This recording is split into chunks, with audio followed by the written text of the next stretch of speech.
Marc, chapitre 11. Lorsqu'ils approchèrent de Jérusalem et qu'il fut près de Bethphagée et de Béthanie, vers la montagne des Oliviers, Jésus envoya 2 de ses disciples, en leur disant « Allez au village qui est devant vous, dès que vous y serez entrés, vous trouverez un ânon attaché sur lequel aucun homme ne s'est encore assis. Détachez-le et amenez-le. Si quelqu'un vous dit « Pourquoi faites-vous cela ?» répondez « Le Seigneur en a besoin, et à l'instant il le laissera venir ici. » Les disciples, étant allés, trouvèrent l'ânon attaché dehors, près d'une porte, au contour du chemin, et ils le détachèrent. Quelques-uns de ceux qui étaient là leur dirent « Mais que faites-vous? Pourquoi détachez-vous cet ânon ?» Ils répondirent comme Jésus l'avait dit, et on les laissa aller. Ils amenèrent à Jésus l'ânon, sur lequel ils jetèrent leurs vêtements, et Jésus s'assit dessus. Beaucoup de gens étendirent leurs vêtements sur le chemin, et d'autres des branches qu'ils coupèrent dans les champs. Ceux qui précédaient et ceux qui suivaient Jésus criaient « Hosanna, béni soit celui qui vient au nom du Seigneur, béni soit le règne qui vient, le règne de David notre Père, Hosanna dans les lieux très hauts. » Jésus entra à Jérusalem dans le temple.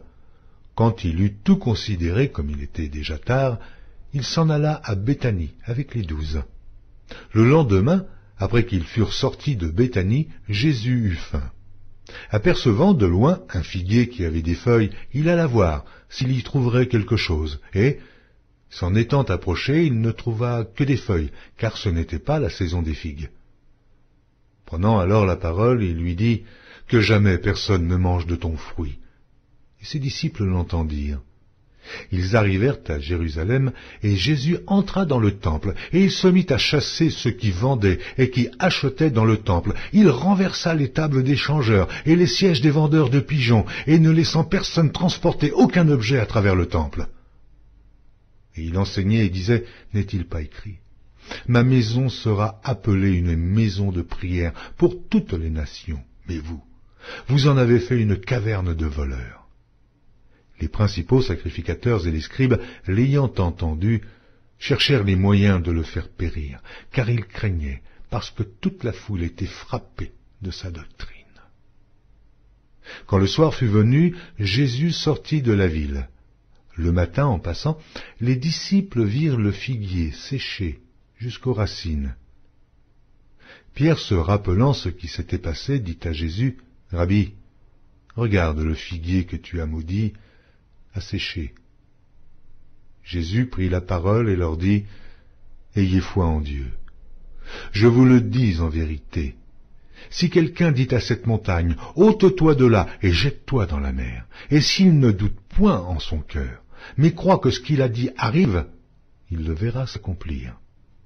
C'est pourquoi je vous dis, tout ce que vous demanderez en priant, croyez que vous l'avez reçu, et vous le verrez s'accomplir. Et, lorsque vous êtes debout, faisant votre prière, si vous avez quelque chose contre quelqu'un, pardonnez, afin que votre Père qui est dans les cieux vous pardonne aussi vos offenses. Mais si vous ne pardonnez pas, votre Père qui est dans les cieux ne vous pardonnera pas non plus vos offenses. » Ils se rendirent de nouveau à Jérusalem et, pendant que Jésus se promenait dans le temple, les principaux sacrificateurs et les scribes et les anciens vinrent à lui et lui dirent « Par quelle autorité fais-tu ces choses? Et qui t'a donné l'autorité de les faire ?» Jésus leur répondit « Je vous adresserai aussi une question, répondez-moi, et je vous dirai par quelle autorité je fais ces choses. Le baptême de Jean, venait-il du ciel ou des hommes? Répondez-moi. » Mais ils raisonnèrent ainsi entre eux. Si nous répondons du ciel, il dira « Pourquoi donc n'avez-vous pas cru en lui ?» Et si nous répondons des hommes, ils craignaient le peuple, car tous tenaient réellement Jean pour un prophète. Alors ils répondirent à Jésus « Nous ne savons. » Et Jésus leur dit « Moi non plus. Je ne vous dirai pas par quelle autorité je fais ces choses. »